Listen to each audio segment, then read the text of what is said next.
Hello Brovers, sebelumnya kita sudah bahas alur cerita film bencana dari Korea dan juga yang 2012 itu kan. Nah kali ini kita akan melengkapi film-film disaster lainnya yaitu San Andreas tahun 2015. Film ini disutradarai oleh Brad Peyton dan dibintangi oleh Wayne Johnson atau The Rock. Terus ada juga Carla Gugino dan juga ada mantan saya dulu saat masih di New York yaitu Alexandra Daddario. Film ini akan terjamin kerennya karena diproduksi oleh Warner Bros dan San Andreas ini sendiri terinspirasi dari gempa sepanjang patahan San Andreas yang mengguncang hebat San Francisco dan sekitarnya pada tahun 1906. Sebelumnya silakan di-subscribe, aktifkan juga loncengnya, dan kalau sudah mari kita mulai recap alur cerita dari film San Andreas and welcome back to Clip on X. Film dibuka dengan diperlihatkannya pemandangan bukit dan lembah San Andreas yang cukup indah gitu cuy. Namun tiba-tiba terjadi longsor di jalanan lembah tersebut yang mengakibatkan Mbak Nata yang sedang mengendarai mobil itu terjatuh ke jurang. Untungnya Ray sebagai senior di tim kebakaran dapat menolongnya dengan mudah. Kemudian scene berpindah pada perkuliahan Pak Dr. Lawrence Hayes, ahli geologi yang sedang menjelaskan gempa. Ia mengatakan bahwa patahan San Andreas kemungkinan akan terjadi gempa setiap 150 tahun sekali. Namun saat ini sudah 100 tahun terlambat. Yang jadi masalah adalah kapan gempa itu terjadi. Kemudian saat kelas berakhir, Dr. Lawrence yang sedang nyantui didatangi temannya yang bernama Dr. Kim yang juga ahli geologi. Nah, Dr. Kim ini memberitahu Dr. Lawrence bahwa telah terjadi gempa 23 kali gitu kan. Cuman gempanya gempa kecil. Lokasi gempanya itu di dekat bendungan Hoover. Mereka yang sedang melakukan uji teori pun pergi ke sana untuk mengambil data. Nah, di sisi lain, Ray yang selesai dalam tugasnya lalu berniat untuk berlibur bersama anaknya Blake dan juga istrinya yang bernama Emma. Ray juga berniat akan mengantarkan Blake sekolah dan menonton pertandingan volinya. Namun ternyata Blake dan Emma sudah ada janji terlebih dahulu dengan Daniel, yaitu pacar baru dari Emma. Ray yang berada di rumah pun juga terkejut melihat surat cerai dari pengadilan yang dikirimkan dari Emma. Lanjut kepada Dr. Kim yang sudah berada di dalam bendungan Hoover untuk mengecek getaran gempa.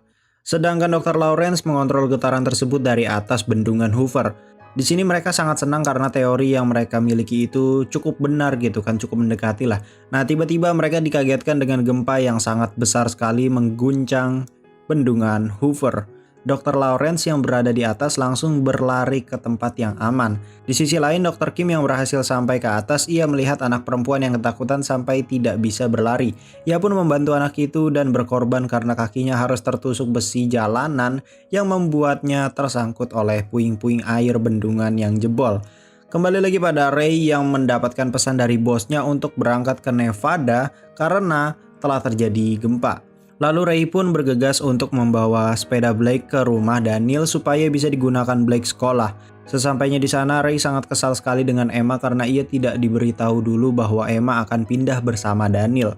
Kemudian Ray sang bokap-bokap sabar walaupun kayak kuproy gitu kan. Dia berkata kepada Emma akan menandatangani surat cerai itu. Sedangkan itu Blake yang harus pergi ke sekolahnya diajak Daniel ke San Francisco terlebih dahulu karena ia ada pekerjaan sebentar di sana.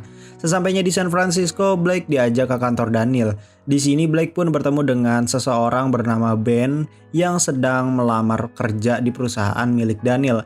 Di sini Ben juga bersama dengan adiknya yaitu Ollie. Kemudian mereka pun berkenalan dengan Blake. Sampai tiba giliran Blake untuk diwawancara dan tak lama dari itu Daniel telah selesai dengan urusannya dan mengajak Blake untuk pergi. Kembali lagi pada Dr. Lawrence yang sedang sedih sepulang dari Nevada karena kawannya ini harus menjadi korban gempa di sana. Ia pun yang pulang ke kantor merasa tidak ingin diganggu. Namun saat wartawan datang, ia pun harus membicarakan soal gempa di Nevada karena kawannya ini Dr. Kim telah berkorban. Dr. Lawrence juga berkata bahwa mereka telah memprediksi gempa di Nevada dalam buku yang sudah lama ia buat bersama Dr. Kim.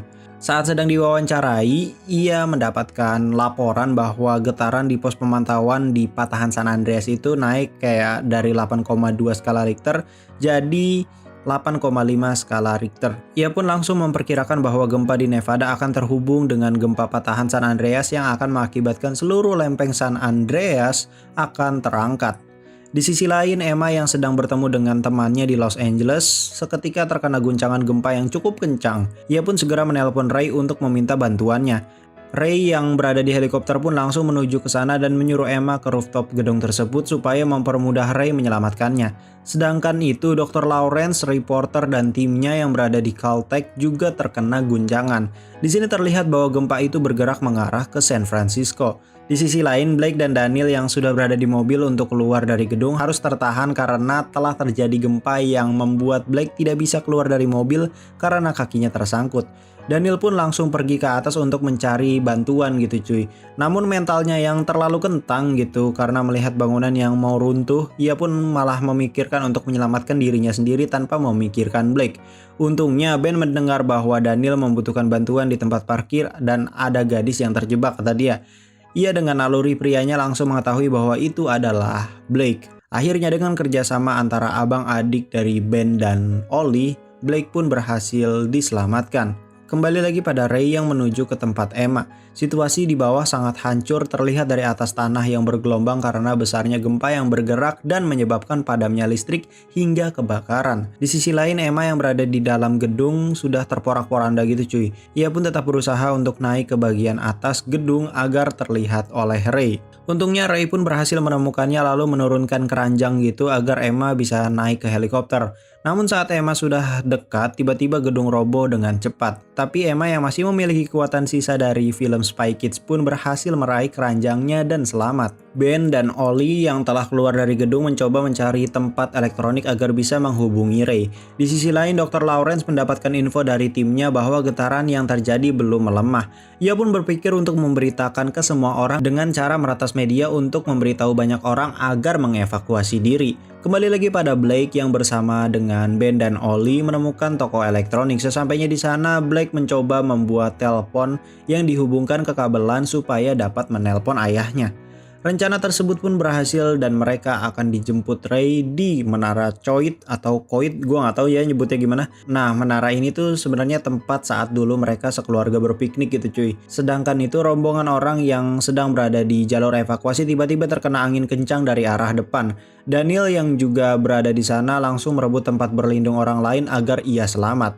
Kembali lagi pada Ray dan Emma yang mengalami kerusakan mesin di helikopternya. Ray pun terpaksa mendaratkannya dan menabrak supermarket. Mereka pun melanjutkan perjalanan menggunakan mobil yang berada di parkiran supermarket untuk menjemput Blake. Namun di tengah perjalanan mereka terganggu karena jalanan yang harusnya mereka lalui itu terbelah membuat jurang yang cukup dalam.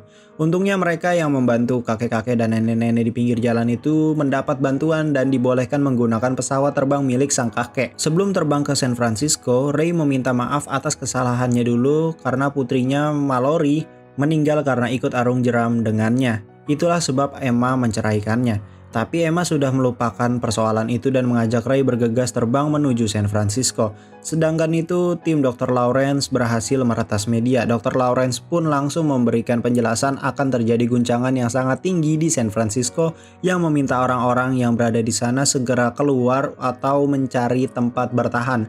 Di sisi lain, Ben dari kejauhan melihat menara Coit yang mereka tuju telah hancur yang membuat Blake menggunakan rencana kedua yaitu pergi menuju Nob Hill. Akhirnya Ray dan Emma pun telah sampai ke San Francisco yang sudah terlihat hancur dari atas ketinggian. Melihat bahwa tidak ada tempat untuk mendaratkan pesawat, Ray dan Emma pun melakukan terjun payung. Sesampainya di bawah, mereka terkena gempa kembali yang sangat besar yang sudah diprediksi oleh Dr. Lawrence juga. Ray yang mempunyai jiwa penolong membantu orang-orang untuk segera pergi dari jalanan ke tempat yang lebih aman dan berhasil menyelamatkan mereka semua. Setelah gempa selesai, Ray dan Emma melanjutkan pencarian Blake dengan memutari San Andreas menggunakan perahu speedboat. Di saat yang bersamaan, Dr. Lawrence dengan yang lainnya itu di Caltech juga terkena gempa di mana gempa yang telah terjadi sudah sebesar 9,6 skala Richter dan bisa dibilang ini merupakan gempa terbesar sepanjang sejarah. Kembali lagi pada Ray dan Emma yang sudah dekat ke Menara Coit. Namun menara tersebut sudah hancur dan sekelilingnya sudah terbakar. Ray dengan naluri seorang ayah pun mengetahui kalau anaknya pasti mempunyai rencana B. Saat Ray sedang fokus mencari, tiba-tiba air di laut pun surut yang menandakan akan terjadi tsunami. Dan benar saja, peringatan tsunami pun dinyalakan yang mengharuskan Blake, Ben, dan Ollie harus pergi ke gedung Nob Hill untuk berlindung. Kembali lagi pada Ray dan Emma yang pergi ke belakang gelombang tsunami yang dimana tuh dia udah YOLO aja, udah nggak mikir apa-apa lagi anjing. Ray pun menambah kecepatan perahunya agar dapat ke atas gelombang. Ray pun langsung menggunakan keahlian mengemudinya saat di Fast and Furious. Mereka pun berhasil selamat melewati gelombang tsunami itu. Di sisi lain, Daniel yang berada di jembatan harus tertimpa kontainer dan tsunami. Di sisi lain, Blake dan yang lainnya menaiki gedung Nob Hill agar terhindar dari tsunami. Namun derasnya air membuat kaca gedung pecah dan air masuk ke dalam gedung. Air yang mulai tinggi pun mengharuskan mereka naik ke lantai paling atas. Blake yang melihat Ben terluka di bagian kaki lalu mengecek lukanya, sedangkan Ollie mencoba mencari air dan obat yang mungkin ada di gedung itu. Dean, Ray, dan Emma yang terus mencari Blake lalu dilihat oleh Ollie. Blake pun langsung menghampiri ke sana. Mereka berteriak namun suara mereka tidak dapat terdengar keluar. Untungnya Ollie memiliki laser yang ia ambil di tempat elektronik, lalu mengarahkan ke perahu Ray dan Emma. Mereka pun tersadar dan sangat senang berhasil menemukan Blake. Namun seketika gedung Nob Hill pun roboh yang membuat air naik ke atas tempat Blake. Air yang terlalu cepat mengisi ruangan sampai ke bagian atap membuat Ben harus membawa Ollie terlebih dahulu ke bagian atas gedung gitu cuy. Sedangkan itu Ray mencoba untuk berenang masuk ke dalam gedung dan Ray pun melihat cahayanya dari senter yang dinyalakan Blake dan berusaha menolong Blake. Namun Blake yang berada di dalam ruangan pun sudah mulai kehabisan tenaga dan udara. Ia pun berpamitan kepada ayahnya sebelum tenggelam. Ray yang tidak mau kehilangan putrinya lagi langsung mengeluarkan seluruh tenaganya untuk mendobrak pintu ruangan itu. Kenapa nggak dari tadi, botak? Ia pun berhasil dan membawa Blake ke bagian atas gedung. Di sana Ray melakukan pertolongan pertama dan akhirnya berhasil membuat Blake tersadar kembali. Mereka yang kebingungan untuk mencari jalan keluar pun mencoba memecahkan kaca gedung namun tidak berhasil. Akhirnya Emma yang berada di perahu menabrakkan perahu ke kaca dan berhasil membawa mereka semua keluar dari gedung tersebut. Ray dan Emma pun berbaikan untuk kembali membuat rumah tangga baru dan film pun ditutup. Ya, di setiap film pasti selalu memiliki nilai sosial, di mana film ini sama seperti film disaster yang lainnya sebenarnya, yaitu saling membantu orang gitu cuy. Gak kayak si Daniel anjing, individu pisan. Filmnya tidak terlalu membingungkan karena semua sudah dijelaskan dalam film. Cuman kalau menurut gua nih ya, ini menurut gua pribadi agak terlalu kurang realistis karena apalagi yang scene yang dia nabrak tsunami itu, anjir itu kalau menurut gue itu agak kurang realistis karena ya gimana ya. Masa tsunami ditabrak nggak bakal ada orang yang berani kayak begitu cuy. Oke, cukup sekian dulu recap alur cerita dari film San Andreas. Jangan lupa di subscribe, aktifkan juga loncengnya, dan share juga karena channel ini selalu berusaha untuk menyajikan film-film yang mungkin jarang dilihat orang.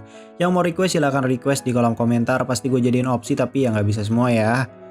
Oh ya, thank you juga yang nggak nge-skip iklan karena sudah menyumbangkan nasi padang buat gue. Gue Clip on X pamit undur diri and I'll come see you next time.